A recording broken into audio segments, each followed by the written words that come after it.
Hello,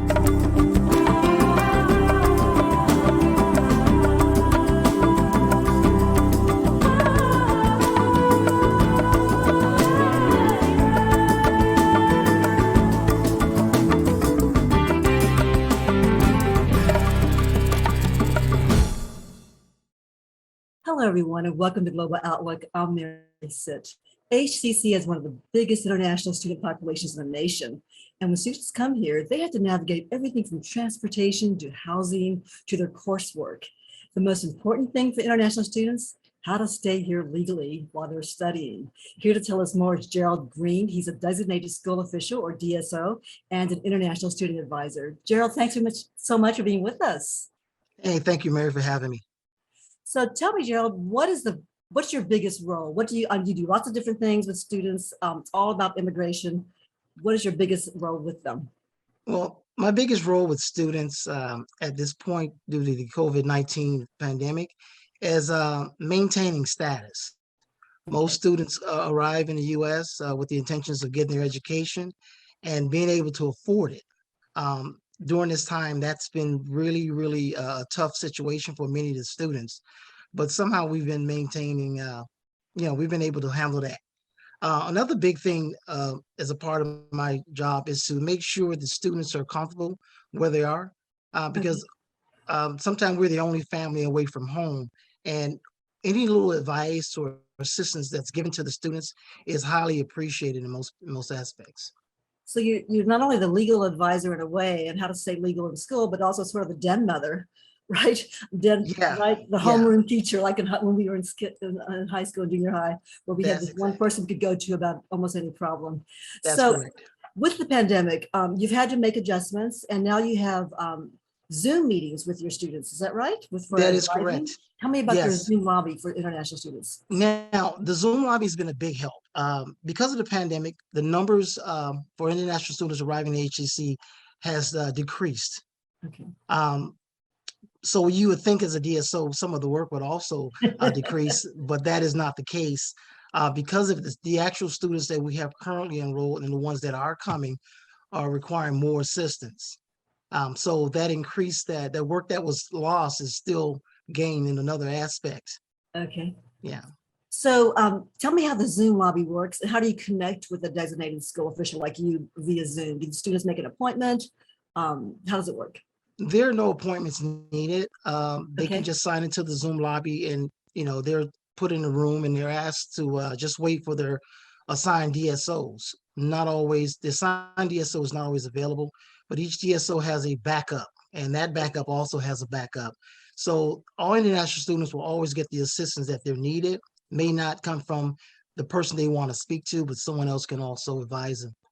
And the good thing about that, Mary, is I could be anywhere. Like I'm currently in the state of Georgia at the moment.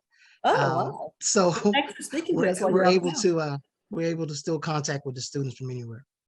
What is the biggest issue that the most common issue that international students face in terms of the legality of staying here at F1 visa? Tuition and fees. As we know, every year tuition increases, and that's everywhere. So that's usually the biggest issue that we see in most of the international students. Everybody wants to work. Yeah, being able to pay for tuition and fees. So most of your students also have part-time jobs working too? Or well, can they do that as an international student? I mean, do they have jobs? Yes and no. Okay. There are certain requirements for jobs that international students can have. Even though we here at HCC has a number of campuses, and you would think a lot of jobs are available, but we also have many international students. So those jobs are far and few. So it's really tough for them finding on-campus employment, which they are allowed to do as an international student. So they're only allowed to do on-campus employment? That is correct. That makes it very difficult. There are other issues though. Yeah, there are other ways of working off campus, but they would have to qualify in other CPT, OPT. But just as an international student, it'll have to be on-campus employment only. And in order to also stay here, they have to keep their grades up too, right? Tell me about that part. The funny thing about the grades, it's not actually the grade, it's attending the classes. For example, An F1 student can come here and get C's and D's and even F's. As long as they are attending school, that's the only thing that matters. I mean, as far Ah, as their F1 immigration status goes, they okay, must attend classes. The grades are not important, okay. I only didn't to know them. that. Yeah. So just show up, which is like what life is all about most of the time anyway, just show Yeah. up, right? Yeah. You want to get good grades, but as far as keeping your status, you don't have to Uh-huh. get A's and B's. Gerald, how often do the rules change regarding international students? I know you have like Department of Homeland Security has rules, and there's something called the Student Exchange and Visitor Program. Are those rules pretty much the same all the time, or do they change frequently and you have to stay on top of it? Well, they're normally, it's a set of rules. Mhm. The only rules have been changed based on the conditions that we're facing right now. But for the most part, all those rules are they're set in stone. They don't change much. Students now can attend online classes. In the past, there was only one online class you can actually take as an international student. All the other ones must be face to face in person. But the pandemic has changed that and allowed these students to take classes online. There's a lot of students who are not comfortable with that because they would rather be in front of an instructor, professor, getting their lectures. But Right, because it English is made it not tough their for first them. language and it's more difficult to do it by Yeah, computer or something, right? You'd rather be in person with body language and easy access to the teacher right there. yeah, it's made it tough for them. So So what do you find most fulfilling in your job as a designated school official and as a uh, advisor, student advisor? meeting new people, meeting new people, um, and knowing about them and where they come from and how different things are here than it is in their home countries. I like those type of things. I like to meet people and get to know what they're about. And tell me Uh, what countries your students come from. Nigeria. Nigeria. Okay, That's we have one a of my student coming up that's next one of my week. biggest. Some of my best students are from Nigeria.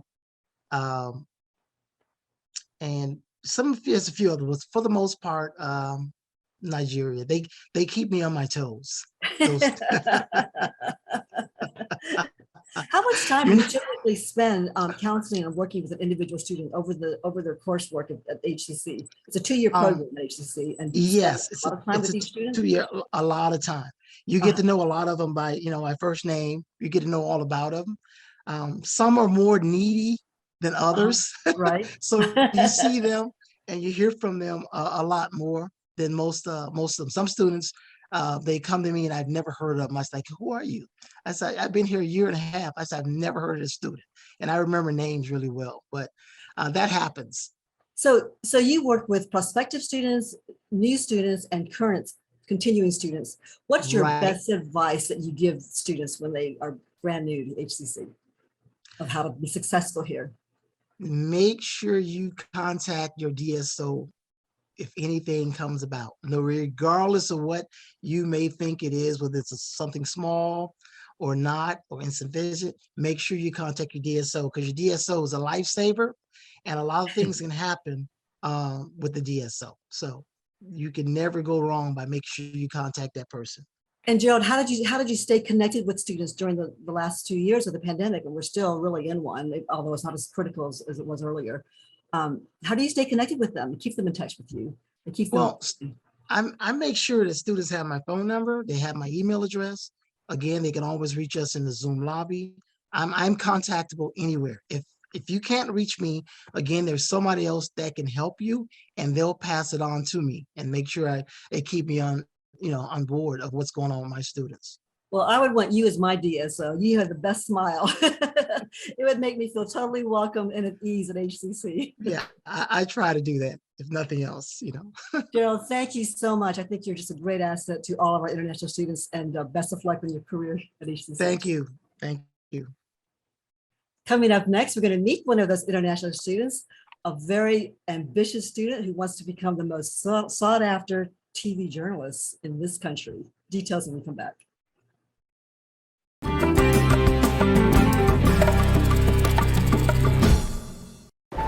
Natural disasters are a fact of life in the U.S. And between activities and school, chances are you won't be with your kids when they happen. Will they know what to do? Ready.gov/kids can help your children feel prepared, not scared. So talk with your family today. I want to eat apples and bananas. I need to eat apples and bananas. Why can't I eat apples and bananas? Support the Feeding America nationwide network of food banks to help provide meals to those in need. Join us at feedingamerica.org. Sometimes what you need just shows up. Houston Community College has your back, whether you're knocking out some basics or upping your game for a better job. Enroll today for spring classes and frame your future with HCC.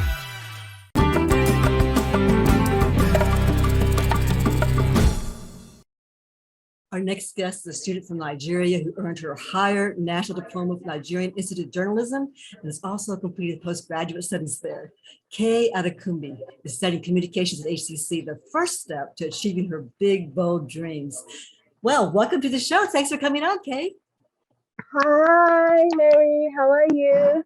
I'm doing well. Let me tell you, you're an unusual student because most students come to HCC as their first step to getting their bachelor's degree. You came here from Nigeria already with a bachelor's degree, basically, essentially, right, in mass communications and a master's degree in broadcast journalism. And now you're coming here at HCC to get an associate degree. Tell me why HCC and why are you coming here when you've already had 12 years experience in journalism already, TV journalism? Okay, so the honest truth is America is actually the country that will make your dreams happen. Let's just be real. Our number one country in the world.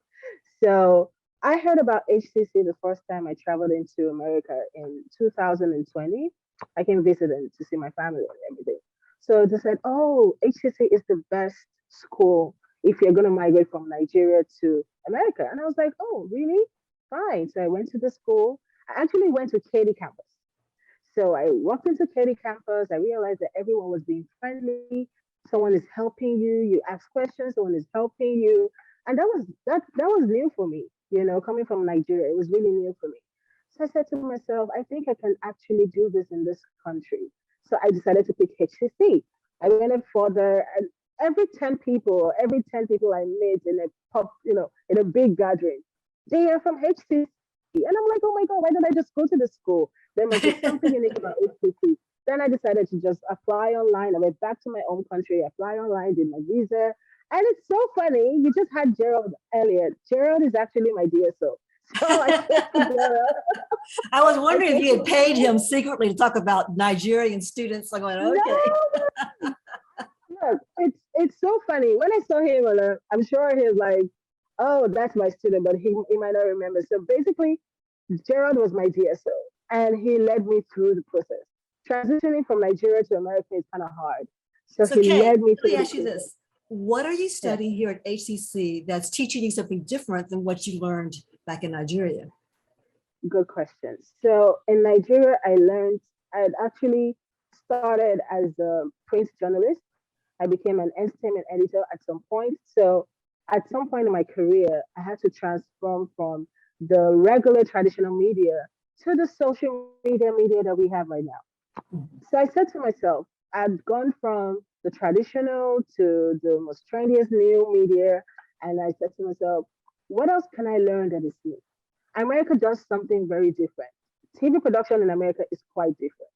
There are steps and rules you have to follow.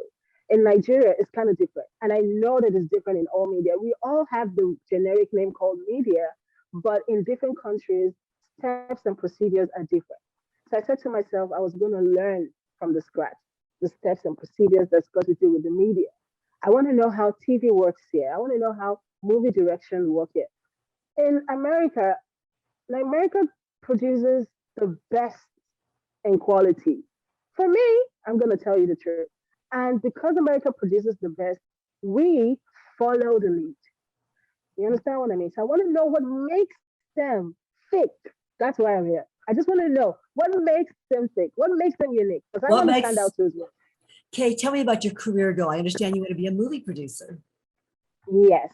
So back in my home country, I had an independent production outfit that I'd done, registered in the company, everything done. And I used to produce a lot of talk shows, documentaries, and stuff like that, even social media ads and even product ads. So I said to myself, what is the next big thing to do? I like to challenge myself, So I'm in my early 30s, and I said to myself, I kind of like done most of the things I wanted to do. Let me dive into the movie industry. I dabbled into it a bit, but then I said to myself I needed to do it more professionally. That is why I'm here. I want to learn everything from, from the scripting to the editing. I'm so creative. So that's my reason why I want to do a movie. And guess what? In movies, you can't retire. You can be 70 and still direct. You can be 80 and still be there. You can retire. So, in journalism, in broadcast journalism, you have to retire at some point. I don't want to retire. I want to be in the creative system. So, yeah, that's why. It's my retirement plan for me. Very enthusiastic and very passionate. That's great. Thank you so Yes, much. Good luck with your career here at HCC and Thank your you very academic much. career. And best of luck. Thank you so Thank much. you so much. Mary. I appreciate it. Thank you so much. Thank you. Coming up next, a beautiful, impoverished commoner becomes the last reigning queen of India's Sikh empire. We'll meet the award-winning author of The Last Queen right after this.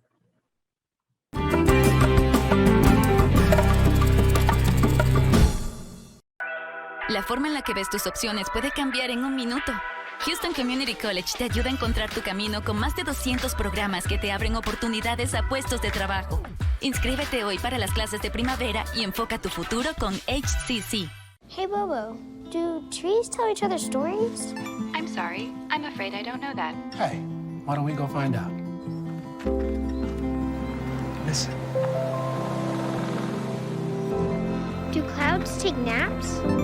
I couldn't tell you. Dad, do stars visit their friends? Look!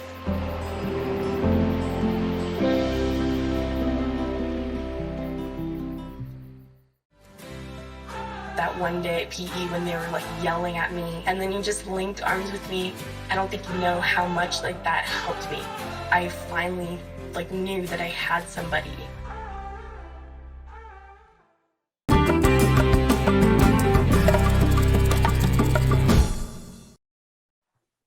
Our next guest, an award-winning author and poet, Chitra Divakaruni, has published 20 books, which have been translated into 30 languages. She's known for her careful exploration of the immigrant experience. Chitra teaches creative writing at the University of Houston. Her latest book is entitled The Last Queen, and it's been longlisted for the 2022 Dublin Literary Award. Chitra, thanks so much for being with us. My pleasure, as always, Mary. I had pleasure night after night reading your latest book, The Last Queen. It is wonderful. It's a love story. It's a story of betrayal of a very long ago era in the 1800s. So tell me, what inspired you to write a story, a novel about a real life historical figure? Well, I've written a number of novels, but this is really my first historical novel for adults. And I came across this amazing character, Maharani Jinda Kaur, quite by chance. And while I was attending a talk, and I was amazed that I didn't know about her because her life is quite special. But somehow, as with many women, history has forgotten her. So I wanted to bring her story to light and share it with audiences both in India and abroad and here in the US. So I'm very excited now that it's come out in the US and the early reviews have been very good. So they've been great. Let me just tell you, I was reading it. Some of the reviewers have said a brilliant storyteller, a transplanted cultural treasure. Her fiction draws a line straight to the heart. She paints worlds of complex characters, irresistible, enchanting. The images she creates are masterful. So all that in this book. So tell me let's talk about the plot. she's a very poor daughter of the royal kennel keeper, the royal dog trainer, right? And the family That's is right. very poor. Her father drinks a lot, drinks away the money. How does she catch the eye of the king? Yeah, like if I just made up this story, readers would not believe it, right? They'd No. say that's just too far-fetched. Right. But she just catches the eye of the king when he comes to see the dogs. And she's not even trying. She's just in love with the horse that he is riding. So when he goes off to see the dogs, she goes to the horse. And this horse, who usually doesn't like anybody who's bad-tempered, just takes to her. And that's the first. And she's just talking to the horse and petting the horse when the king comes back. And he's just amazed that this horse would listen to this girl and not trample her, this young woman. So he begins to get interested in her. And she is very intelligent. She's also very straightforward. And she's not manipulative. She doesn't want anything from the king. But she falls in love with him because he's just an amazing warrior. He's brought the whole kingdom together. And Okay, so they Chitra, talk. at the time she falls in love, she is 18 years old. He's an old man, right? I mean, He's in his 40s. He's in his 40s at All that right, time. that's still Yeah, sort of that's, old. I mean, that's when still you're old. 8, I mean, he could be her father if he's in his 40s and she's 18, right? So, Right. There's a big age difference. But you know, yeah, you have to think about the times. In okay, those times, and it's not just India, but in the West also, in those times, there were many marriages between people of disparate age. You know, if the man was rich, if he was powerful, if he was intelligent, etc., he often had not just one wife, but several wives. And that is the case with Maharaja Ranjit Singh. And that is, you know, that is the society in which he lives. But he falls in love with her so that he also has concubines. So, right? So he has his queens who are more for political reasons. reasons, Yeah, right? They're right. like political ties with other important houses. But then he has his concubines, who are all these beautiful women that he just likes to spend time with. But he does not choose to make Jinda a concubine. He respects her intelligence so much and just her spirit that he makes her into his queen Now it's and interesting his because, last queen. okay, so She's Chitra, his it's last. interesting because he didn't really like do heavy pursuit with gifts to give some, you know, court her. She actually liked him, and she was sort of going, you know, how can she get into his circle of, right? I mean, she wasn't manipulative, but she definitely liked him, and she definitely made that move, that bold move. Tell me about that. What did she do?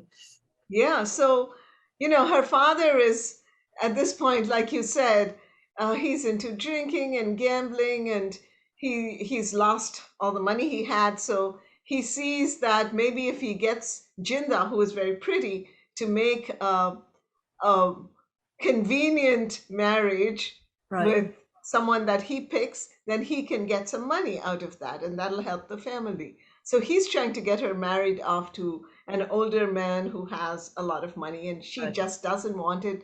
And she feels like, I only have this one chance. So she goes, she finds out where the king is, and she goes and meets with him. And she says, you know, I'm going to run away home because I'm going to run away back to the village.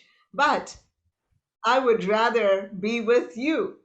And she says, I don't have the background for you to marry me, but I love you. So I'll be with you however you want me to be. And that's when he says, no, I love you. I respect you. I will marry you.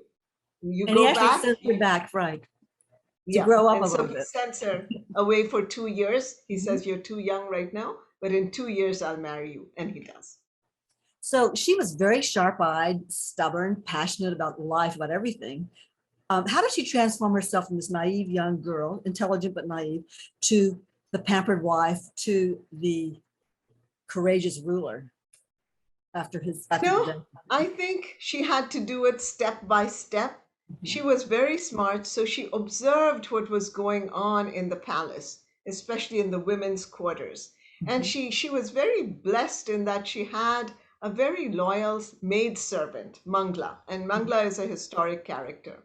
So, you know, she was actually there. And Mangla was very savvy. So Mangla would tell her what's going on elsewhere in the palace, and The she would spy. also advise her as to how to behave. So that's how she figured out the palace.